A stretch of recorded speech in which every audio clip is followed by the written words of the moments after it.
சரி, இப்ப எழுத்தாளன் சமுதாயத்தை சித்தரிப்பதில் எத்தனை நிலைப்பாடுகளை பெற்றிருக்கிறான்? 4 நிலைப்பாடுகளை பெற்றிருக்கிறான் அப்படின்னு அர்த்தம். சரி, வெரி குட். அப்ப இப்பேற்பட்ட நிலைப்பாடுகள் அவனுடைய எழுத்துக்களின் வழி நம்மளால என்ன பண்ண முடியுது, தெரிஞ்சுக்க முடியுது. அவனுடைய படைப்புகள்ல உள்ள உள்ளடக்கங்களையும் அதனால் அவை பெற்றிருக்கக்கூடிய உத்திகளையும் நம்மளால என்ன பண்ண முடியுது, புரிஞ்சுக்க முடியுது. கண்டிப்பா அவன் எந்த மாதிரியான உத்தி முறைகளை பயன்படுத்திருக்கிறான் அப்படின்னாலே அவனுடைய நிலைப்பாடுகள் எப்பேற்பட்டதுங்கிறத நம்ம தெரிஞ்சுக்கலாம். முக்கியமா சமுதாய நிறுவனங்கள், உறவுகள் முதலியவை உள்ளிட்ட சமுதாய சித்தரிப்புகள் இலக்கியத்துல எந்த மாதிரி இடம்பெற்றிருக்கிறது அப்படின்னு மதிப்பீடு செய்வதற்கு இந்த நிலைப்பாடுகள் கண்டிப்பா அவசியம். இதுல குடும்பம் அப்படிங்கிற நிறுவனம் தற்கால தமிழ் இலக்கியங்களினுடைய பெரும் கவனத்தை பெற்றிருக்கிறத பார்க்கலாம். அப்ப குடும்பம் அப்படிங்கிற ஒரு விஷயத்தை அடிப்படையா வச்சுக்கிட்டு இன்றைய காலகட்டத்துல நிறைய சித்தரிப்புகள்ல என்ன பண்ணிருக்காங்க அப்படின்னா, நிறைய நிலைப்பாடுகள்ல நம்மளுடைய அறிஞர்கள் என்ன பண்ணிருக்காங்க அப்படின்னா நூல்கள் எழுதியிருக்காங்க. குடும்பம் அப்படின்னு எடுத்துக்கிட்டா மரபு வழிபட்ட ஒரு நிறுவனம். பின்வருவனவற்றில் மரபு வழிபட்ட ஒரு நிறுவனமாக கருதப்படக்கூடியது யாதுன்னு கேட்பாங்க. குடும்பம் சமுதாய அமைப்பிற்கு இது அடிப்படையாக விளங்கக்கூடியது அப்படின்னு சொல்லலாம். குடும்பம் தான் ஒரு சமுதாய, அதாவது ஒரு 2 பேர் இணைந்து வாழக்கூடிய அந்த குடும்பத்தை தான் அப்படி குடும்பமா சேர்ந்து வாழ்ந்தா அது ஒரு சமூகமாக நம்ம சொல்லுவோம். இப்ப சங்க காலத்துல சிலப்பதிகாரத்துல அப்ப சங்க காலத்துல சிலப்பதிகார காலத்திலும் கூட தனி குடும்பம் தான் வந்து எப்படி இருக்கு அப்படின்னா வந்துட்டு பரவலாக இருந்துச்சு. தொடர்ந்து வரக்கூடிய தமிழ் இலக்கியங்கள்ல குடும்பம் பற்றிய சித்திரங்கள் ரொம்ப குறைவாகத்தான் இருக்கு. நம்முடைய சமகாலத்திய இலக்கியங்கள்ல முக்கியமா அதாவது புனைகதை, நாவல் இந்த மாதிரியான விஷயத்துல குடும்பம் பற்றிய சித்தரிப்பு ரொம்ப அதிகம். அப்ப இதுக்கு முன்னாடி கொஞ்சம் தான். இப்பதான் குடும்பத்தை பத்தி ஒவ்வொரு குடும்பத்தை பத்தி உள்ள போய் அவங்க என்ன பண்றாங்க அப்படின்னா ஒரு குறிப்பிட்ட நபர்களை பத்தியே பெயரை சொல்லி அவங்க என்ன பண்றாங்க அப்படின்னா எழுத முற்படுறாங்க. குடும்ப உறுப்பினர்களுக்கு இடையே உள்ள உறவுகளுக்கு இன்று புதிய பொருள்கள் நிறைய இருக்கு. அதை வரலாற்று நிலையில இயக்கப்போக்காக புரிந்து கொள்ளும் போதுதான் இலக்கியத்துல அது சித்திரமாக இருக்கக்கூடியதை நம்மளால சரியா கவனிச்சுக்க முடியும். இப்ப குடும்பம்னா இன்னைக்கு இப்ப இன்றைய சூழல்ல குடும்பம்னா நிறைய பொருள் இருக்கு.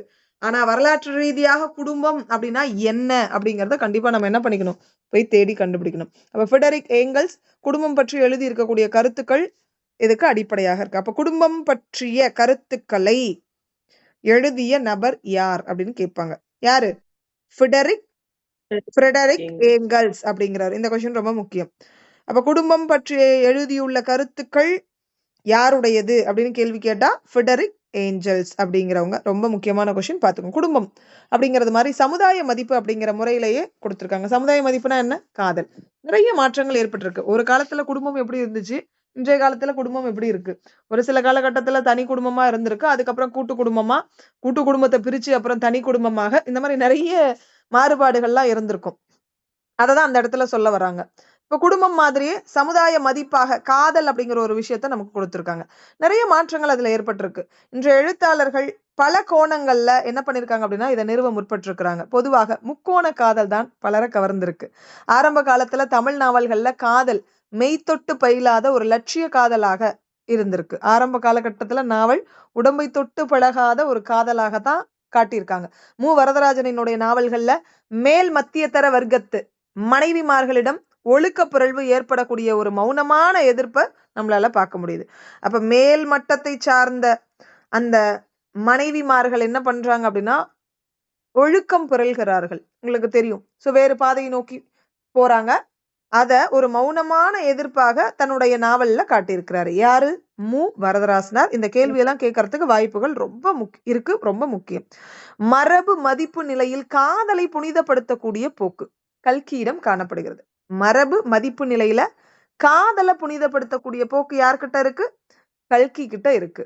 அப்ப பண்டைய காலத்துல காதல் எப்படி மதிப்புமிக்கதாக இருந்ததோ அதே போக்க புனிதமாக கல்கியும் கருதுகிறார். நான் பார்த்த சாரதி அவருடைய நாவல்கள்ல ஒரு வகையான இயலாமை மனநிலையில இருந்தும் பார்க்க முடியுது. அதாவது அந்த காதலிக்க முடியாத ஒரு இயலாமை அப்படிங்கறத நமக்கு காட்டுறாரு.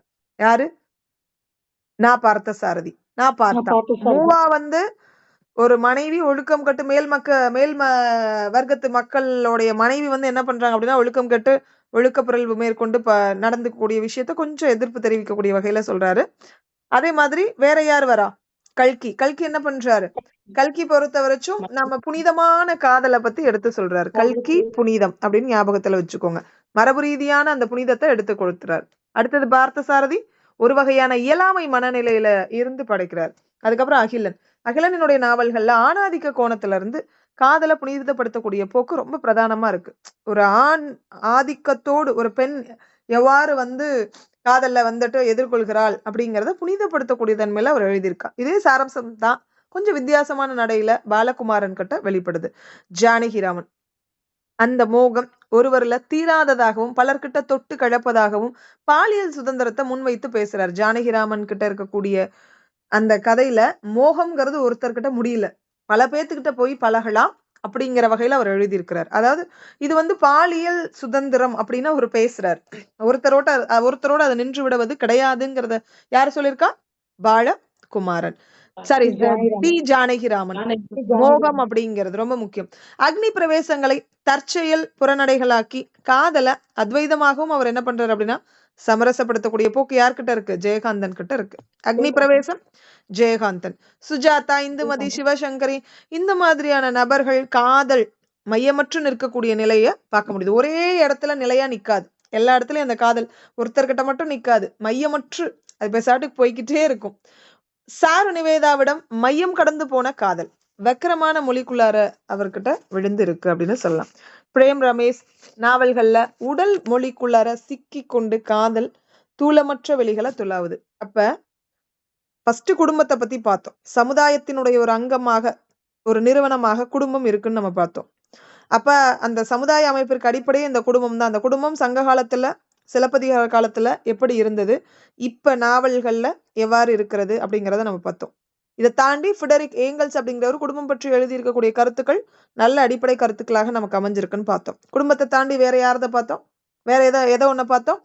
குடும்பத்தை தாண்டி அடுத்து சமுதாயத்தில் மதிப்புமிக்கதாக இருக்கக்கூடியது காதல்.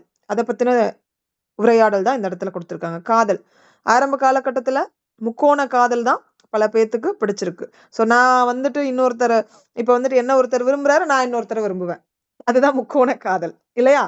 அந்த மாதிரியான விஷயத்த நிறைய பேர் விரும்பி இருக்காங்க. இது ஆரம்ப காலத்து தமிழ் நாவல்கள்ல இருக்கக்கூடிய காதல் பத்தின தகவல். அதாவது மெய் தொட்டு பயிலாத லட்சிய காதலாகவும் இருந்திருக்கு. மூவாவை பொறுத்த வரைக்கும் அதாவது இந்த மத்திய தர வர்க்கத்து மனைவிமார்கள் கிட்ட ஒழுக்கப்புறல் இருக்கக்கூடியத கொஞ்சம் மௌனமா சொல்லியிருக்கிறார். கல்கி காதலை புனிதப்படுத்தி பேசியிருக்கிறார். நான் பார்த்த சாரதி இயலாமைய பேசியிருக்கிறார். அகிலன் ஆணாதிக்க கோணத்துல இருந்து காதலை புனிதப்படுத்தி இருக்கிறார். பாலகுமாரனும் அதே மாதிரிதான் கொஞ்சம் வித்தியாசமா கொடுத்திருக்கிறார். ஜானகிராமன் தீராத ஒரு மோகம்ங்கிறது ஒருத்தர்கிட்ட தீரல, பலர்கிட்ட தொட்டு கலப்பதாக அந்த பாலியல் சுதந்திரத்தை பேசியிருக்கிறார். அதுக்கடுத்து ஜெயகாந்தன் அக்னி பிரவேசம் அப்படிங்கிற நூல்ல காதலை வந்து என்ன பண்ணிருக்கிறார் அப்படின்னா சமரசப்படுத்துறார். சுஜாதா, இந்துமதி, சிவசங்கரி இவங்க கிட்ட மையமற்று நிற்கக்கூடிய காதலை பார்க்கலாம். சாரு நிவேதா மையம் கடந்து போன காதல், வக்கரமான ஒரு வார்த்தைகளால அவர் சொல்லுவாரு. பிரேம் ரமேஷ் உடல் மொழிக்குள்ளார காதல். காதல்னாலே உடம்புதான். அந்த உடம்பு ரீதியாக அவங்க வெளிப்படுத்தக்கூடிய அந்த உணர்ச்சிகளை தான் காதல்னு யாரு சொல்வா? கடைசியா பிரேம் ரமேஷ் இவங்கெல்லாம் சொல்லுவாங்க. இப்ப நினைவுகளின் தினவுகளும் அவற்றுக்கிடையே இருக்கக்கூடிய நிகழும் சில பிறழ்வுகளும் துணிவு வராத போது பிரமைகளாகவும் பிரமிப்புகளாகவும் தயங்கி நின்று தீர்ந்து போகின்றது. இத்தகைய நினைவுகளும் உணர்வுகளும் சு வேணுகோபாலனினுடைய பல புனைவு கதைகள்ல எடுத்து சொல்லப்பட்டிருக்கிறது அப்படின்னு சொல்லுவாங்க. இது ரொம்ப முக்கியம். இந்த கொஸ்டின் ரொம்ப முக்கியம், பார்த்துக்கோங்க. அப்ப நம்மளுடைய நினைவுகள் வந்துட்டு ஏதாவது ஒரு விஷயத்த நினைச்சிட்டு இருக்கக்கூடிய தருவாயில அதுல சில பிறழ்வுகள் இருக்கும். நல்லது கெட்டது அதுக்குள்ளார நம்ம நினைச்சிட்டு இருக்கும் போதே இது தப்பு இது சரி நமக்கு தோணும். அந்த நம்ம வந்துட்டு திருப்பி நம்ம என்ன பண்ணுவோம் அப்படின்னா அந்த நினைவுகளுக்குள்ளார போகாம நம்மளை கட்டுப்படுத்தும். அந்த துணிவு வராத தருவாயில பிரமைகளாகவும் பிரமிப்புகளாகவும் தயங்கி நின்று அந்த நினைவுகள் என்ன பண்ணிடும் அப்படின்னா தீர்ந்தே போயிடும். காதலே எடுத்துக்கோங்க. அந்த காதல் அப்படிங்கிறது நமக்கு அந்த வலைக்குள்ளார சிக்கிக்கணும்னு நமக்கு தோணும். ஒரு சில விஷயங்களால நம்ம என்ன பண்ணிக்குவோம் அப்படின்னா வந்துட்டு அந்த நினைவுகளையும் எண்ணங்களையும் நம்ம அப்படியே நிறுத்திக்குவோம். இப்ப பழைய காதல் யாரோ ஒருத்தவங்களை நம்ம ஒரு காலத்துல இப்ப நான் யாரோ ஒருத்தவங்கள பழைய காலத்துல நான் விரும்பி இருக்கேன். சோ அதுக்கு அடுத்தது வேற ஒருவரை நான் திருமணம் பண்ணிக்கிட்டேன். இப்ப ஏற்பட்ட சூழல்ல கண்டிப்பா ஏதாவது ஒரு சூழல்ல எனக்கு அந்த பழைய காதல் நினைவுபடுத்தும். அப்ப மறுபடியும் நான் அந்த காதலனை நான் தேடி போகாம நான் என்ன பண்ணணும் அப்படின்னா வந்துட்டு அந்த பிரமைகளையும் பிரமிப்புகளையுமே வந்துட்டு என்ன பண்ணணும் அப்படின்னா தடுத்து நிறுத்தி அதை எல்லாத்தையும் தீர்த்திடணும். சோ இப்ப ஏற்பட்ட நிகழ்வுகளையும் உணர்வுகளையும் நிறைய புனைவு கதைகள் எடுத்து சொன்னவர் யார்? வேணுகோபாலன். யார் சொல்லியிருக்கா? வேணுகோபாலன். அப்ப புதுக்கதை கவிதைகள் பலவற்றில் காதல் ஒன்றில் சப்தம் போடுகிறது, அல்லது ஜிகுனா வேலைகள்ல திணறி தவிக்கிறது, அல்லது உடல் மொழியில சிக்குண்டு வியர்த்து போகிறது. காதல் பற்றி அந்த பிரதானமான இந்த படைப்பு போக்குகளுக்கிடையே ஒரு சமூக மதிப்பாக அல்லது தனி மனித மதிப்பாக எந்த மாதிரி எவ்வாறு இது வெளிப்பட்டு நிற்கிறது அப்படிங்கறத திறனாய்வாளன் கண்டறிய வேண்டும்னு சொல்றாங்க. இப்ப புது கவிதைன்னு எடுத்துக்கிட்டா காதல் நிறைய இடத்துல இருக்கு. ஒண்ணுல சத்தம் போட்டு பேசுற லெவல்ல சொல்லுங்க மேம். சொல்லுங்க மேம். கேட்கலையா? சரி. சோ ஒண்ணுல காதல் என்ன பண்ணுது? நிறைய இடத்துல வந்துட்டு சிக்கி தவிக்குது. ஒண்ணுல சத்தம் போட்டு பேசுது. அத தாண்டி பாத்தீங்க அப்படின்னா, ஒரு சில இடத்துல வந்துட்டு உடம்பு தான் காதல் அப்படின்னு சொல்லி உடலோடு உடல் தொட்டு பழகுறது தான். உடம்பை தொட்டு தீண்டக்கூடிய அந்த புணர்ச்சிய தான் காதல் அப்படின்னு சொல்லி ஒரு சில பேர் என்ன பண்றாங்க அப்படின்னா சொல்றாங்க. அப்ப ஒரு சமூக மதிப்பாக அல்லது தனிமனித மதிப்பாக எந்த மாதிரி இது வெளிப்பட்டு நிற்கிறது அப்படிங்கிறத இந்த திறனாய்வாளன் கண்டிப்பா கண்டுபிடிக்கணும். ஒரு காதல் அப்படிங்கிறது தற்சமயம் எப்படி இருக்கிறது அப்படிங்கறத திறனாய்வாளன் தான் வெளிக்கொண்டுட்டு வரணும். இது உளவியல் முறையில ஆராய்வது அப்படிங்கிறது வேறு. ஆனா காதல் உறவுகள் அப்படிங்கிறது ஒரு வகையில சமுதாய உண்மைகளும் கூட அப்படின்னு சொல்லலாம். காதல்னாலே உளவியல் ரீதியானது தானே அப்படின்னு ஆராய்ச்சி பண்றதை தாண்டி சமூகத்துல காதல் எவ்வாறு இருக்கிறது? ஒரு சமூகத்துல இப்ப ஒருத்தர் வீட்ல மட்டுமா காதல் இருக்கும். எல்லாம் மேக்ஸிமம் நிறைய வீட்ல அந்த காலகட்டத்துல எல்லாம் காதல் அப்படிங்கிறது இருக்கதான் செய்யும். அப்பேற்பட்ட சூழல்ல எவ்வாறு அது விளங்குகிறதுங்கிறத நம்ம பார்க்க போறோம். இப்ப சமுதாயவியல் திறனாய்வு கண்டிப்பா அதுல கவனம் செலுத்துறது அவசியம். சங்க இலக்கியத்துல காதல் உறவுகளே பெரும் இடத்தை பெறுகிறது. சங்க காலத்துல எல்லாம் காதல் இல்லாத வீடே இல்லைன்னு நம்ம சொல்லலாம். அதனாலதான் பெருவாரியாக அக இலக்கியத்துக்கு முக்கியத்துவம் கொடுத்திருக்காங்க. அதுக்கப்புறம் நீண்ட காலமாக தமிழ் இலக்கிய உலகத்துல சமயம் அப்படிங்கிறது ஒரு பெரிய ஆதிக்கத்துக்கு வந்துருச்சு. காதலும் குடும்பமும் என்ன பண்ணிருச்சு அப்படின்னா புறம் தள்ளப்பட்டுருச்சு. ஆனா இன்னைக்கு முக்கியமான தீவிரத்தன்மை வாய்ந்த அந்த புனைக்கதைகள்ல காதல், குடும்பம், சமயம் இதெல்லாம் பின்னுக்கு தள்ளப்பட்டிருக்கு. மேலும் இதுக்கு மாறா காதலும் குடும்பமும் பிரச்சனைகளுக்கும் மறுபரிசீலனைக்கும் உட்படுத்தப்படுகிறது. காதல் பத்தியும் சொல்லியிருக்காங்க, குடும்பம் பத்தியும் சொல்லியிருக்காங்க. ஆனா குடும்பத்துல என்னென்ன பிரச்சனை இருக்குது, காதல்ல என்னென்ன பிரச்சனை இருக்குது, இத பத்தி தான். ஒரு காலத்துல நாவல், சிறுகதைன்னு எழுதுறது மாதிரி இந்த காலத்துல சினிமா எடுத்துட்டு இருக்காங்க. அவ்வளவுதான் வித்தியாசம். அரசியலை பொறுத்தவரை இன்றைய இலக்கியத்தை விட அன்றைய இலக்கியங்கள் கூடுதலாகவே என்ன பண்ணிருக்கு அப்படின்னா அக்கறை காட்டியிருக்குன்னு சொல்லலாம். இன்றைக்கு அதிகமான எந்த இலக்கியங்களும் அரசியலை பற்றி பேசல. பேசினா அந்த இலக்கியங்கள் செயல்பட முடியாது. ஆளும் கட்சியால் அழிக்கப்படும். அதனாலதான் இன்னைக்கு பேசல. ஆனா அன்றைய காலகட்டங்கள்ல நிறைய பேசியிருக்காங்க. இன்றைய இலக்கிய உலகத்துல அரசியல் பாரதி கவிதைகள்ல சிறப்பாக இடம்பெறுகிறது. அதுல இது ஒரு முக்கியமான மையப்பொருள்னு சொல்லலாம். பாரதியார் நிறைய அரசியல் பேசியிருக்கிறார். சுட்டி ஒருவர் பெயர் சொல்லாமல் அரசியலை கலைப்படுத்துதல்ல நிறைய சிரமம் இருக்கு. ஒருத்தரை பத்தியும் பேசக்கூடாது. ஆனா அரசியல் பேசணும். எப்படி பேச முடியும்? யோசிச்சு பாருங்க. நான் வந்துட்டு திமுகவையும் பத்தி பேசக்கூடாது, தேமுதிகவையும் பத்தி பேசக்கூடாது, அதிமுகவையும் பேசக்கூடாது. இப்ப விஜய் ஆரம்பிச்ச கட்சியை பத்தியும் நான் பேசக்கூடாது. ஆக மொத்தம் ஆனா அரசியல் பேசணுங்கிறதுல நிறைய சிக்கல்கள் இருக்கு. இப்ப தமிழகத்துல 16, 17ஆம் நூற்றாண்டுகள்ல பின்னடை காலத்திலும் புலவர்களுக்கு இந்த சிரமம் நிறைய இருந்திருக்கு. ஆனா அவங்க தன்னுடைய எதிர்ப்புணர்வை வேறு வகையில வெளிப்படுத்த ஆரம்பிச்சிருக்காங்க. பொதுவா இந்த பின்னடை காலகட்டத்துல தெலுங்கு இனத்தவர்களாக விளங்கக்கூடிய அந்த நாயக்க மன்னர்கள் வந்திருக்காங்க. அவங்கள புகழக்கூடியத அந்த காலத்திய தமிழ் இலக்கியங்கள் என்ன பண்ணிருக்கு அப்படின்னா தவிர்த்திருக்கு. பிற நபர்களை நான் என்ன பண்ண மாட்டேன், நான் பிற மொழிக்கார நபர்களை நான் என்ன பண்ண மாட்டேன் அப்படின்னா புகழ மாட்டேன் அப்படின்னு இலக்கியங்கள் என்ன பண்ணிருக்கு தவிர்த்திருக்கு. அன்றைய புலவர்கள் தன்னுடைய அரசு எதிர்ப்பை இப்படி காட்டியிருக்காங்க. நிறைய பேர் என்ன பண்ணல, புலவர்கள் அரசர்களை புகழ்ந்து பாடலன்னு அர்த்தம் அந்த காலகட்டத்துல. ஏன் தெலுங்கு அரசர்கள் அவங்க இல்லையா, அண்டை மாநிலத்தை சார்ந்தவர்கள். அதனால அவங்க என்ன பண்ணல அப்படின்னா வேறு மொழியை சார்ந்த மன்னர்களை நான் என்ன பண்ண மாட்டேன், வாழ்த்தி பேச மாட்டேன். தமிழ் மொழியை வளர்க்கக்கூடிய மன்னர்களை தான் நான் என்ன பண்ணுவேன், வாழ்த்துவேன் அப்படிங்கிற ஒரு கொள்கையில இருந்திருக்காங்க. தம் காலத்து நாயக்க அரசர்களினுடைய பெயர்களை சொல்லாம ஆனா நேரடியாக அரசுகளையும் அரச காரியங்களையும் அவங்க என்ன பண்ணிருக்காங்கன்னா திட்டிருக்காங்க. அப்படி திட்டினது யாரு? படிக்காசு புலவர். அடுத்து யாரு திட்டிருக்கா? காளமேக புலவர் இல்லையா? சரி, படிக்காசு புலவர். வசைப்பாடுவதில் வல்லவர் யாரு? காளமேக புலவர் இல்லையா? கரெக்டா? தனிப்பாடல்கள் படிச்சிருக்கீங்களா? வசை பாடுவதில் வல்லவர் காளமேக புலவர். என்னென்ன பாடி இருக்கிறாரு? திருவானைக்காவுலா, சரஸ்வதி மாலை, பரபிரம்ம விளக்கம், சித்திர மடல் முதலான நூல்களை எழுதியிருக்கிறார். திருமலை ராயன் அவைக்கள தலைமை புலவர் அதிமதுர கவியோடு வாதிட்டு யமகண்டம் பாடி அவரை வெற்றி பெற்றிருக்கிறார். இதை தாண்டி தனிப்பாடல் திரட்டுல இவர் பெயர்ல நிறைய பாடல்கள் இருக்கு அப்படின்னு சொல்லலாம். வசைப்பாட காளமேகம், சிலையடை பாடுவதில் மட்டும் இல்லாம வசை பாடுவதிலும் வல்லவர் அப்படின்னு சொல்லலாம். திருவரங்கம் பெரிய கோவில்ல மடைப்பள்ளியில என்ன பண்ணிருக்கிறாரு, சமையல் தொழில் செஞ்சிருக்கிறாரு. இதை தாண்டி ஐயங்கார் பரம்பரை இவரு. திருவானைக்கோவில்ல தாசியாக விளங்கக்கூடிய மோகனாங்கியின் மேல இவர் என்ன பண்ணிருக்கிறாரு? காதல் கொண்டு சைவராக மாறி இருக்கிறாரு. கத்தும் கடல் சூழ்நாகை காத்தான் தன் சத்திரத்தில் அத்தமிக்கும் போதில் அரிசி வரும் குத்தி உலையிலிட ஊர் அடங்கும் ஓர் அகப்பை அன்னம் இலையிலிட வெள்ளி எழும் அப்படின்னு பாடல் பாடியிருக்கிறாரு. என்னடா போயிட்டு அரிசி கொடுக்குறாங்களா? அரிசி அவனுங்க கொடுத்த அந்த காத்தான் சத்திரத்துல நான் போய் அரிசி வாங்கிட்டு வந்தா சூரியன் உதயமாகும் போது அரிசி வரும். அதை குத்தி நான் வந்துட்டு உலையில போட்டா வந்துட்டு என்ன ஆயிடும்? மாலை பொழுது ஆயிடும். ஒரு அகப்பை, அதாவது ஒரு கரண்டி எடுத்து நான் இலையில போட்டோம் அப்படின்னா விடிஞ்சிரும். அட போங்கடா, சாப்பாடு கொடுக்குறீங்களா? சாப்பாடு அப்படின்னு திட்டிருக்கிறார். இதை தாண்டி அப்பன் இறந்துண்ணி ஆத்தாள் மலை நீலி ஒப்பரிய மாமன் உரு திருடி சப்பைக்கால் அண்ணன் பெருமைரன் ஆறுமுகத்தானுக்கு இங்கு என்னும் பெருமை இவை அப்படின்னு என்ன பண்ணிருக்கிறாரு? பஞ்ச புகழ்ச்சியா பாடியிருக்கிறார். திருவானைக்காவல்ல தான் இவர் என்ன பண்ணிருக்கிறாரு அப்படின்னா இயற்கை எய்திருக்கிறார் அப்படின்னு நம்ம சொல்லலாம். ரொம்ப முக்கியமான கொஸ்டின். படிக்காசு புலவர், உப்பில்லாமணி புலவர், படிகாசு புலவர்கள், இரட்டையர், பொய்யாமொழி புலவர், இவங்களை பத்தி எல்லாம் பாடல்கள் படிச்சிருப்பீங்க. படிகாசு புலவர் யாரை பத்தி? படிகாசு புலவர் யாரை திட்டி இருக்கிறாரு? சரி, யார் மேல இவர் வந்து மிகுதியாக அன்பு கொண்டவர்? யாருக்காவது தெரியுமா? யாருடைய மாணவர்னு தெரியுமா இவரு? இலக்கண விளக்கம் எழுதிய வைத்தியநாத தேசிகரினுடைய மாணவராக விளங்கக்கூடியவர் தான் படிகாசு புலவர். சந்தப்பா பாடுவதில் வல்லவராக இருந்திருக்கிறார். ராமநாதபுரம் ரகுநாத சேதுபதி இவரை தன்னுடைய சமஸ்தான வித்வானாக அமர்த்திக்கிட்டார். இலக்கண விளக்கம் எழுதியவர் யார்? வைத்தியநாத தேசிகர். அவருடைய மாணவர் யார்? படிக்காசு புலவர்.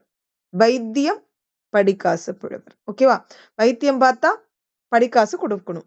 வைத்தியம் பார்க்க போனா இப்பெல்லாம் காசு கொட்டி கொடுக்கணுமே, அப்படி ஞாபகத்துல வச்சுக்கோங்க. ராமநாதபுரம் ரகுநாத சேதுபதி கிட்ட சமஸ்தான வித்வானாக பணிபுரிந்தவர் யார்? படிக்காசு புலவர். தர்மயாதீனம் சென்று அங்க துறவியா வாழ்ந்து புள்ளிருக்கு வேலூர்ல கட்டளை தம்பிரானா மாறி இருக்கிறார். அதுக்கப்புறம் தான் படிக்காசு தம்பிரான் அப்படிங்கிற பெயர் இவருக்கு வந்திருக்கு அப்படின்னு சொல்லலாம். யார் மீது மிகுந்த மதிப்பு கொண்டவர்? சீதக்காதியின் மேல மிகுந்த மதிப்புடையவர். அவரை பத்தி நிறைய பாடல்கள் பாடியிருக்கிறார். யாரு? படிக்காசு புலவர். பிற இனத்தவரால் தமிழ் வந்து கவனிக்க பெறாமல் போகிறது அப்படிங்கிறத முதல்ல சுட்டி காட்டியவர் யாரு? படிக்காசு புலவர் தான். ரொம்ப முக்கியமான கேள்வி இது எல்லாமே. இதுல இலக்கிய வரலாறுல பேசிக்காவே இருக்கு. சிவந்தெழுந்த பல்லவராயன் உலா, சிவந்தெழுந்த பல்லவராயன் மீது பிள்ளைத்தமிழ், புள்ளிருக்கு வேலூர் மீது களம்பகம், பாம்பு அலங்கார வர்க்க கோவை, உமைபாகர் பதிகம் உள்ளிட்ட நூல்களை அவர் என்ன பண்ணியிருக்கிறார்? பாடியிருக்கிறார் அப்படின்னு சொல்லலாம். இவரை பொறுத்த வரைக்கும் வேல் கொடுத்தாய் திருச்செந்தூருக்கு, அம்மியின் மீது வைக்க கால் கொடுத்தாய் நின் மணவாளனுக்கு, கவுனியருக்கு பால் கொடுத்தாய். யார் அந்த கவுனியர்? கவுனியர் குலத்தை சார்ந்தவர் யாரு? கவுனியருக்கு பால் கொடுத்தாய்னா யாரு சொல்ல? திருஞான சம்பந்தருக்கு பால் கொடுத்தாய் அப்படின்னு சொல்றார். சரிங்களா?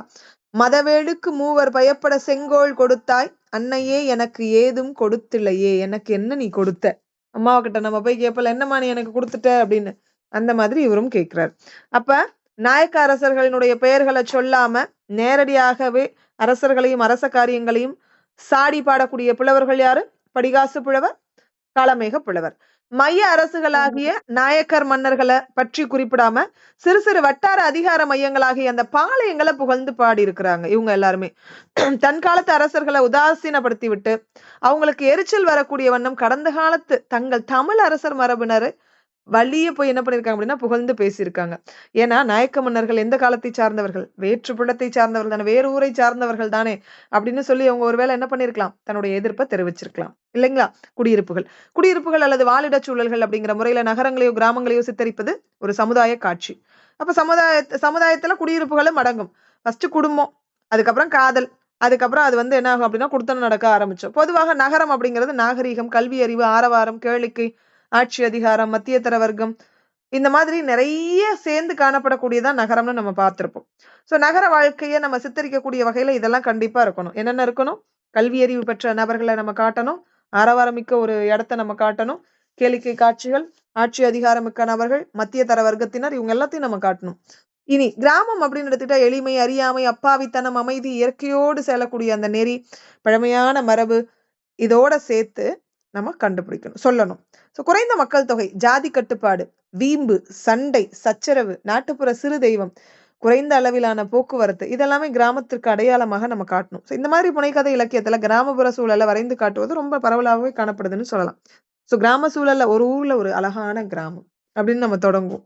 அந்த மாதிரி தொடங்கும் போது அந்த சூழல்களை கண்டிப்பா நம்ம என்ன பண்ணிடுவோம் அப்படின்னா அந்த இலக்கியத்துல காட்டிடுவோம். ராஜமய்யரினுடைய கமலாம்பாள் சரித்திரம் இதுக்கு முன்னோடி, அந்த அழகான கிராமங்களை காட்டுறதுக்கு. அதுக்கப்புறம் காசி வெங்கடரமணி, அதுக்கப்புறம் ஓரளவு புதுமை பித்தன், சிசு செல்லப்பா, அழகிரிசாமி, இந்த மாதிரியான எழுத்தாளர்கள் எல்லாரும் சொல்லலாம். சுதந்திரத்துக்கு அப்புறம் சண்முக சுந்தரம், 70கள்ல முக்கியமா கரிசல் நிலத்து வாழ்க்கையை சித்தரிக்கக்கூடிய நபர்கள்ல முக்கியமான நபர்கள் யாரு? ரொம்ப முக்கியமான கேள்வி. யார் யாரு? பி ராஜநாராயணன், அவரை தொடர்ந்து பூமணி, ஜெயபிரகாசம், அதை தாண்டி வண்ண நிலவன், லிங்கன், வேலுச்சாமி, சந்திரபோஸ், மேலாண்மை பொன்னுச்சாமி, தர்மன், இவங்க எல்லாத்தையும் சொல்லலாம். இப்ப தமிழ் இலக்கியத்துல கிராமப்புற சித்தரிப்பு எந்த மாதிரி அமைஞ்சிருக்கு அப்படிங்கறத நகர்ப்புற சித்தரிப்பு எவ்வாறு அமைஞ்சிருக்கிறது மாதிரி சமுதாயவியல் இந்த ரெண்டையும் நம்ம பாக்குறதா இந்த சமுதாயவியல் திறனாய்வுன்னு சொல்றோம். நகர்ப்புறம் எப்படி இருக்கிறது, கிராமப்புறம் எப்படி இருக்கிறது, நில உடைமை அமைப்பு இன்னும் இறுகி கிடக்கக்கூடிய இடம் நமக்கு கிராமம் தான் சொல்றோம். கிராமத்துலதான் இன்னும் நிலபலத்தோட இருக்கக்கூடிய சூழல்கள் இருக்கு. முதலாளி இருப்பாரு, தொழிலாளி இருப்பாங்க, அவங்க கிட்ட வேலை பார்ப்பாங்க, அதுக்கு கூலி வாங்குவாங்க, அவங்களுக்கு கீழே பட்டு வாழ்வாங்க. ஜாதி அமைப்பு, வறுமை, சுரண்டல், நில உடைமைக்குரிய கௌரவம், நான் தான் வந்துட்டு என்னது ஜமீன்தார் அப்படிங்கிற அந்த கௌரவம், காதல், திருமண உறவு, கோபதாபங்களுக்கு இடையே மனிதநேய உறவுகள், நமக்கு எல்லாமே நமக்கு ஸ்கூல் புக்லயே கொடுத்திருப்பாங்க. ஒரு சிறுகதை சொல்றேன். அண்ணன் தம்பிக்கு இடையில வந்துட்டு பிரச்சனை வந்துரும். தம்பி பேசிக்க மாட்டான். தம்பி போய் ஒரு இடத்துல என்ன பண்ணிருவான், பத்திரத்தை அடமானம் வச்சிருவான். அவங்க கிட்ட இருந்து அண்ணனும் அண்ணன் மனைவியும் என்ன பண்ணுவாங்க அப்படின்னா வந்துட்டு பேசாம இருந்தா கூட நம்மளுடைய நிலத்தை நம்மளுடைய பாரம்பரியம் நம்ம விட்டு கொடுத்துடக்கூடாதுன்னு போய் மீட்டுட்டு வந்து தம்பி கிட்ட கொடுக்கக்கூடிய ஒரு சூழல் ரொம்ப அற்புதமா சொல்லியிருப்பாங்க. என்ன சிறுகதைன்னு சொல்ல முடியுமா யாராவது? ஸ்கூல் புக்ல இருக்கு இந்த சிறுகதை. எந்த பாட புத்தகத்துல இருக்குன்னு சொல்ல முடியுமா? 12th கண்டுபிடிச்சிட்டு சொல்றீங்களா? ஸ்கூல் புக் என்ன நம்ம நல்லா படிக்கல அப்ப சாராம்சம் தெரிஞ்சா கதையினுடைய தலைப்பு நமக்கு சரியா தெரியணும். அப்படின்னா பள்ளி பாட புத்தகத்தை என்ன சரியா நம்ம என்ன பண்ணல, படிக்கலன்னு அர்த்தம். படிக்கல, போய் படிச்சுட்டு வந்து அதுக்கு என்ன ஆன்சர்னு சொல்லுங்க. இல்லைன்னா நாளைய வகுப்புகள்ல நானே சொல்றேன். புரியல மேம். சாய்ஸ் அதனாலதான் நான் கொடுக்கல. டக்குன்னு சொல்லியிருந்த உடனே இதெல்லாம் ஸ்கூல் புக்கெல்லாம் வந்துட்டு ஃபிங்கர் டிப்ல வச்சுக்கணும். நீங்க போய் தேடிட்டு வாங்க, நான் சொல்றேன். சரிங்களா? சரி. அப்பதான் 4 கதை உங்களுக்கு தெரியும். அந்தந்த கதைகளுக்கு உண்டான தலைப்புகள் எல்லாத்தையும் நீங்க படிக்க ஆரம்பிப்பீங்க. எழுத்தாளர்கள் மத்தியில் காணப்படக்கூடிய இன்னொரு போக்கு அப்படின்னு எடுத்துக்கிட்டா எதை சொல்லலாம்? அதாவது பிறப்பு அடிப்படையிலான இனக்குழுக்களை சித்தரிக்கக்கூடியது. ராகுல் சங்கரதாயனுடைய சிந்து முதல் கங்கை வரை, வாழ்க்கா முதல் கங்கை வரை, இந்த மாதிரியான காப்பிய நாவல்கள்ல வரலாற்று அடிப்படையில ரொம்ப மிக சிறப்பாக இந்த நூலை காட்டியிருக்காங்க இல்லைங்களா? இதனுடைய தாக்கம் தமிழ்ல ரொம்ப கணிசமா காணப்படுதுன்னு சொல்லலாம். சரியா குழு அமைவு, சூழல் அமைவுகளோட, பின்புலங்களோட இனக்குழுக்கள் நிறைய சித்தரிக்கப்படுகின்றனவா அப்படின்னு நம்ம கண்டிப்பா ஆராய்ச்சி செய்யணும். செய்திகளினுடைய நம்பகத்தன்மையும் நம்ம என்ன பண்ணணும், கண்டிப்பா பார்க்கணும். உடல் ஊனமுற்றோர், மனம் பிறழ்ந்தோர் முதலிய விளிம்பு நிலை மாந்தர்கள் பற்றியும், அலிகள், அரவாணிகள், திருநங்கையர் என்று அழைக்கப்படக்கூடிய பிரிவினர் பற்றியும் சமூக உணர்வுடன் கலை இலக்கியங்கள்ல சித்தரிப்பது பல வடிவங்கள்ல காணப்படுது. இப்ப சமுதாயவியல் திறனாய்வு இந்த உண்மைகளை நமக்கு கவனமாக சொல்லுதுன்னு சொல்லலாம். Very good, very good Poomani, very good, very good, very good. So தன்னுடைய உரிமையை மீட்கிறதுக்கு போராடுறாங்கன்னு நீங்க சொல்லுவீங்கன்னு நான் பார்த்தேன் அந்த பாஸ்வேர்டை. சரி, இருந்தாலும் கண்டுபிடிச்சிட்டீங்க. எந்த பாட புத்தகத்துல இருக்கு? 12th. Very good. சமுதாயத்துல இருக்கக்கூடிய 3வது யூனிட். Very good. சமுதாயத்துல இருக்கக்கூடிய இனக்குழுக்களையும் அவற்றினுடைய நம்பிக்கைகள், சடங்குகள் முதலியவற்றையும் ஆராய்ச்சி பண்றது சமுதாய மானிடவியல் அப்படிங்கிற ஒரு தனித்துறை.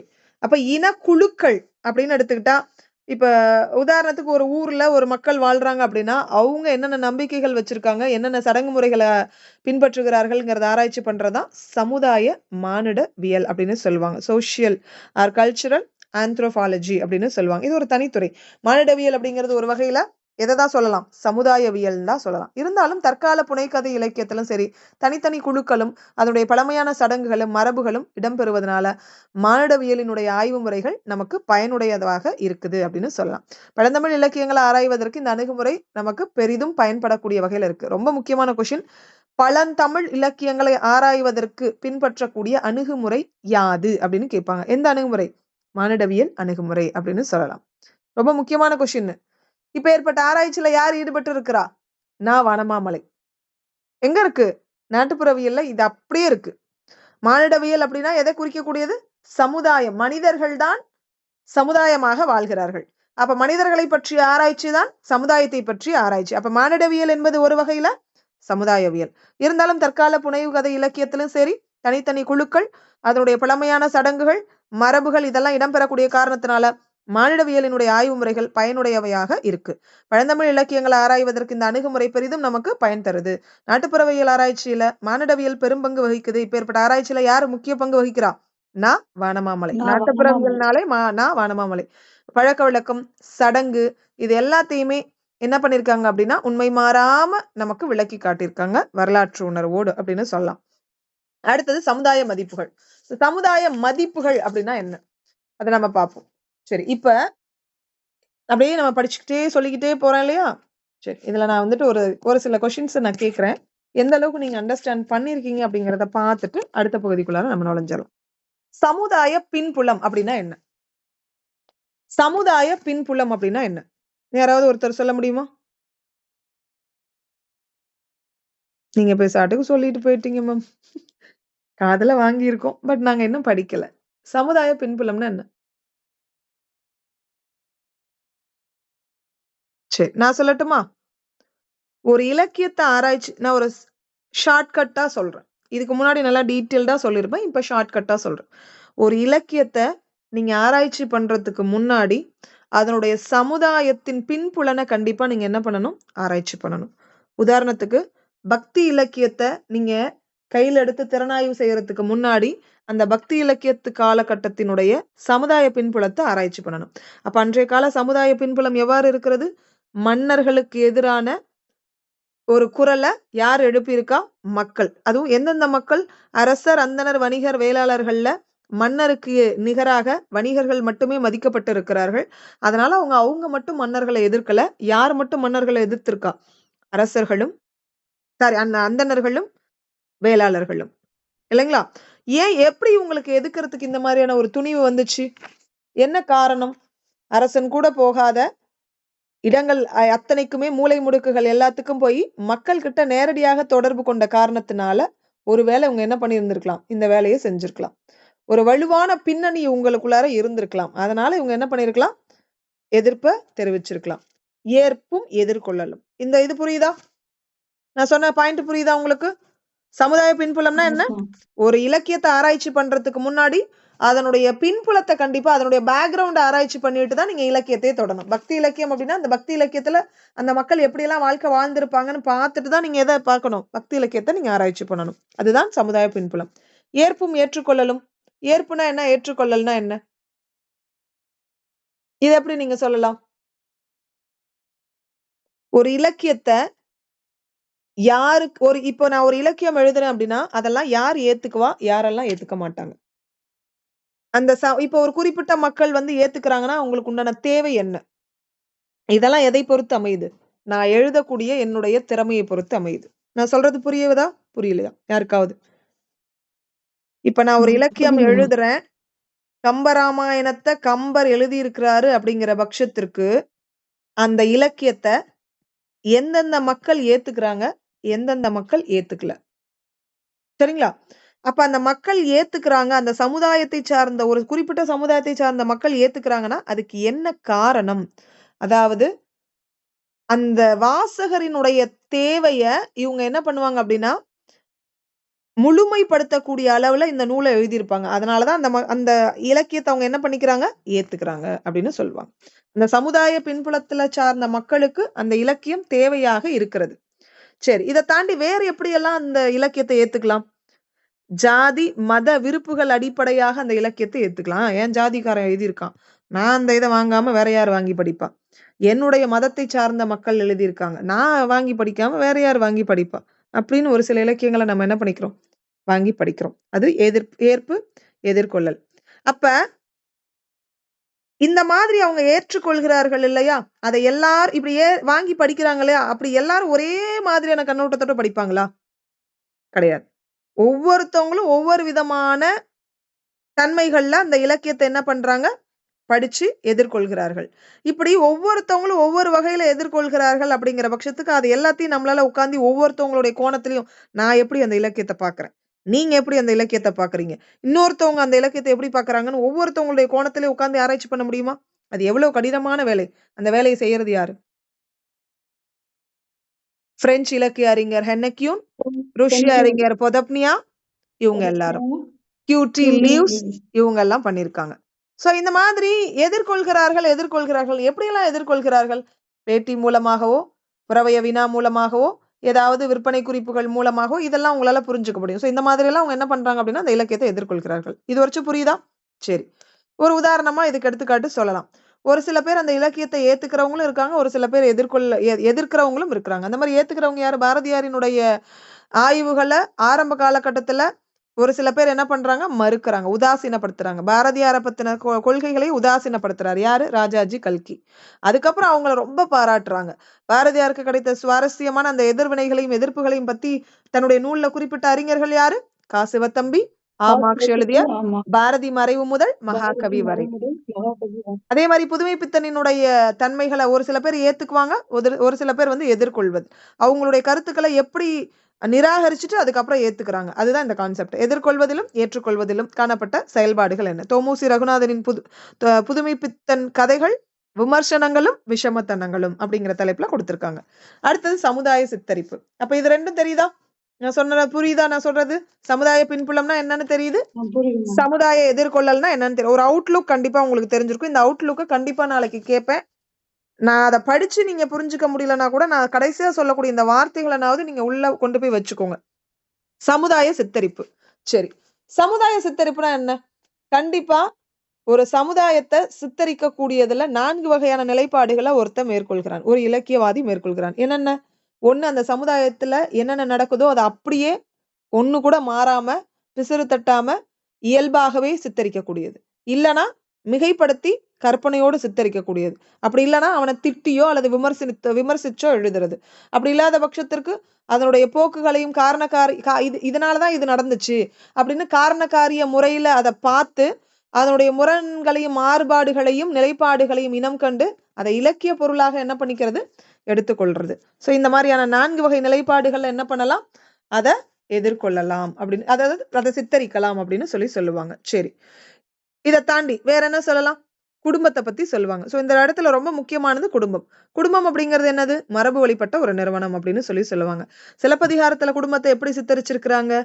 ஆரம்ப காலகட்டத்துல தனி குடும்பமாக, ஆனா புனைக்கதைகள்ல கொஞ்சம் மாற்றி சித்தரிச்சிருக்காங்க. அப்ப குடும்பம் பற்றி எழுதியுள்ள கருத்துக்கள் யார் எழுதியிருக்கா? குடும்பம் பற்றி கருத்துக்களை ஃபிடரிக் ஏங்கல்ஸ் அப்படிங்கிறவரு அதை பத்தி ஆராய்ச்சி பண்ணிருக்காரு. குடும்பம் அப்படிங்கிறது மாதிரி சமுதாய மதிப்பு மிக்கதாக இன்னொரு விஷயத்த சொல்லலாம். எதை சொல்லலாம்? காதலை சொல்லலாம். அப்ப காதல் அப்படின்னு எடுத்துக்கிட்டா முக்கோண காதல் தான் ஸ்டார்டிங்ல இருந்திருக்கு. அதுக்கப்புறம் ஆரம்ப காலகட்டத்துல உடம்பு தொட்டு பழகாத காதல் தான். வரதராஜன் என்ன பண்ணிருக்கிறாரு? ஆரம்ப காலகட்டத்துல இருக்கக்கூடிய மத்தியதர வர்க்கத்து மனைவிமார்கள் கிட்ட ஒழுக்க பொருள் இருக்கிறத சுட்டி காட்டியிருக்கிறாரு. அது மாதிரி மௌனமா எதிர்த்து இருக்கிறாரு. அதே மாதிரி காதலை புனிதப்படுத்தக்கூடிய போக்கு கல்கி கிட்ட இருந்துச்சு. பார்த்த சாரதி கிட்ட இயலாமை மனநிலையில இருந்து அவர் பாக்குறாரு. அகிலன் ஆணாதிக்க கோணத்துல இருந்து பாக்குறாரு, புனிதப்படுத்துறாரு காதலை. அதே மாதிரி இதே மாதிரி கொஞ்சம் டிஃபரெண்டா பாலகுமாரனும் ஆணாதிக்க கோணத்துல இருந்து காதலை புனிதப்படுத்துறாரு. ஜானகிராமன் மோகம்ங்கிறது ஒருத்தர்கிட்ட தீர்றது கிடையாது, பல பேத்துக்கிட்ட என்ன பண்ணலாம் அப்படின்னா பழகலாம், தொட்டு கலக்கலாம்னு அவங்களுடைய பாலியல் சுதந்திரத்தை முன்னிறுத்தி சொல்றாரு. அக்னி பிரவேசத்தை எழுதின ஜெயகாந்தன் என்ன பண்றாரு? காதல் வந்துட்டு அத்வைதமானதுன்னு சமரசப்படுத்துறாரு. சுஜாதா இந்துமதி சிவசங்கரி காதல் மையமற்று இருக்கக்கூடிய நிலையில அவங்க அந்த காதலை சொல்லியிருக்காங்க. சாரு நிவேதா மையம் கடந்து போன காதல் வக்கரமான மொழியில சொல்லியிருக்காங்க. பிரேம் ரமேஷ் உடல் மொழி, அதுக்குள்ளார காதல் சிக்கிக்கிட்டு இருக்கிறது. அப்ப நான் ஒரு விஷயத்த நினைச்சுக்கிட்டு இருக்கேன், அதை திரும்பி என்ன பண்ணக்கூடாது அப்படின்னா வந்துட்டு அந்த அந்த விஷயத்துக்குள்ளார நான் ஆழ்ந்துடக்கூடாது அப்படிங்கிற பட்சத்துக்கு நான் அதை என்ன பண்றேன் அப்படின்னா தயங்கி நிறுத்தி அந்த ஞாபகங்களை நான் அழிச்சிருவேன். இந்த மாதிரியான உணர்வுகளோடு கதை எழுதினவர் யாரு? வேணுகோபாலன் அப்படிங்கிற நபர்களை பார்க்கலாம். அடுத்தது சங்க இலக்கியத்துல காதல் உறவுகள் தான் ரொம்ப பெருவாரியான இடத்தை பெற்றிருக்கிறது நம்மளால படிக்க முடிஞ்சது. அதுக்கப்புறம் நீண்ட காலமா தமிழ் இலக்கிய உலகத்துல சமயம் பெரும் ஆதிக்கம் பெற்றது. அதுக்கப்புறம் காதலும் குடும்பமும் புறம் தள்ளப்பட்டு காதல், குடும்பம், சமயம் இதுல என்னென்ன பிரச்சனைகள் இருக்கோ அதை பத்தின டிஸ்கஷன் தான் அதிகமாக நூல்ல எழுதப்பட்டது. அரசியல் அப்படின்னு எடுத்துக்கிட்டா பாரதி கவிதைகள்ல ரொம்ப சிறப்பா இருக்கு. அதுல ரொம்ப முக்கியமான மையப்பொருள் அப்படின்னு எடுத்துக்கிட்டா யாருடைய பெயரையும் சொல்லாமல் ஒருத்தர் அரசியல் பேசுறது ரொம்ப கடினமான விஷயம். தமிழகத்துல 17, 18ஆம் நூற்றாண்டுகள்ல இந்த தன்மைகளை காட்டியிருக்காங்க. தன்னுடைய எதிர்ப்பு நிலையை தெரிவிச்சிருக்காங்க. நாயக்கர் மன்னர்களை புகழ்றது அவங்களுக்கு பிடிக்கல. ஏன்னா தெலுங்கு பேசக்கூடியவங்களே அதனால அவங்க பிடிக்கல. தமிழ் மன்னர்களை மட்டும்தான் அவங்க நேரடியா புகழ்ந்திருக்காங்க. அதனால உதாசீனப்படுத்தக்கூடிய போக்கு நமக்கு தெரிஞ்சிருக்கு. யார் யார் அது? படிக்காசு புலவர், இன்னொருத்தர் யாரு? காளமேக புலவர்.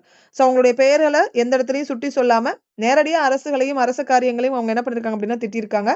மைய அரசர்களாக இருந்த நாயக்க மன்னர்களை விட்டுட்டு அதாவது சின்ன சின்ன சிற்றரசர்களை பாளையங்களை ஆட்சி செய்த அந்த சிற்றரசர்களை என்ன பண்ணிருக்காங்க அப்படின்னா புகழ்ந்து பேசியிருக்காங்க. அதே மாதிரி பழங்காலத்துல இருக்கக்கூடிய தமிழ் அரச மரபினரை வந்து வழியே போய் புகழ்ந்து பேசியிருக்காங்க. ஆனா நாயக்க மன்னர்களை மட்டும் என்ன பண்ணல, புகழ்ந்து பேசல. குடியிருப்புன்னு எடுத்துக்கிட்டா நகரம் கிராமம் அப்படின்னு 2 சூழல் இருக்கும். இந்த 2 சூழலை மையப்படுத்தி கிராம சூழலை முழுக்க முழுக்க காட்டினவர் யாரு? ராஜமையர். எந்த நூல்ல? கமலாம்பாள் சரித்திரம் அப்படிங்கிற நூல்ல முன்னோடியாக சொல்லலாம். அதை தாண்டி வெங்கடரமணி, இந்த மாதிரி நிறைய பேர், சிசு செல்லப்பா, அழகிரிசாமி, அதுக்கப்புறம் சுதந்திரத்துக்கு பிறகு சண்முக சுந்தரம், 70கள்ல கரிசல் நிலத்து வாழ்க்கைய ராஜா நாராயணன், பூமணி, ஜெயபிரகாசம், வண்ண நிலவன், லிங்கன், வேலுச்சாமி, சந்திரபோஸ், மேலாண்மை பொன்னுசாமி, இவங்க எல்லாருமே என்ன பண்ணிருக்காங்க, சித்தரிச்சு சொல்லியிருக்காங்க அப்படின்னு சொல்லலாம். அதை தாண்டி சமுதாய குழுக்கள்னா மக்கள் ஒன்றாக சேர்ந்து வாழக்கூடிய அந்த தன்மையை சொல்றாங்க. இனக்குழுக்களாக சித்தரிச்ச நபர் யாரு? ராகுல் சங்கரதாயனுடைய சிந்து முதல் கங்கை வரை, வாழ்க்கா முதல் கங்கை வரை காப்பிய நாவல்கள்ல வரலாற்று அடிப்படையில ரொம்ப சிறப்பா எழுதியிருக்காரு அப்படின்னு சொல்லலாம். இதை தாண்டி ஊனமுற்றவர்கள் பத்தியும், அதே மாதிரி மனம் பிறந்தவர்கள் பத்தியும், விளிம்பு நிலை மாந்தவர்கள் பற்றியும், அதை தாண்டி அழிகள், அரவாணிகள், திருநங்கையர்கள் பற்றியும் நிறைய நாவல்கள் எழுதப்பட்டிருக்கிறது அப்படின்னு சொல்றாங்க. சோ அதே மாதிரி சமுதாயத்துல இருக்கக்கூடிய இனக்குழுக்களை வந்துட்டு சடங்குகளும் ரொம்ப முக்கியம். சோ அதையுமே ஆராய்ச்சி பண்ணி எழுதுறாங்க. அந்த மாதிரி ஆராய்ச்சி பண்ணி எழுதக்கூடியவங்க யாரு? சமுதாய மானிடவியல் அறிஞர்கள் அப்படின்னு சொல்லலாம். சோ தற்கால புனைகதை இலக்கியத்திலும் சரி, தனித்தனி குழுக்களையும் சரி, அவங்களுடைய பழமையான சடங்குகளும் மரபுகளும் இடம்பெறுவதனால மானிடவியலினுடைய ஆய்வு முறை நமக்கு பயனுள்ள வகையில இருக்கு. அந்த மாதிரி மானிடவியல் ஆய்வு செஞ்ச நபர் யாரு? வானமாமலை. இதுல ஏதாவது சந்தேகங்கள் இருக்கா? புரியுதா? சமுதாய மதிப்புகள் அடுத்தது, சமுதாய சிக்கல்கள், சமுதாய மாற்றம், இதை மட்டும் பார்த்துட்டா இந்த பகுதி நிறைவடைஞ்சிருச்சு. ஏதாவது சந்தேகம் இருக்கா இதுல?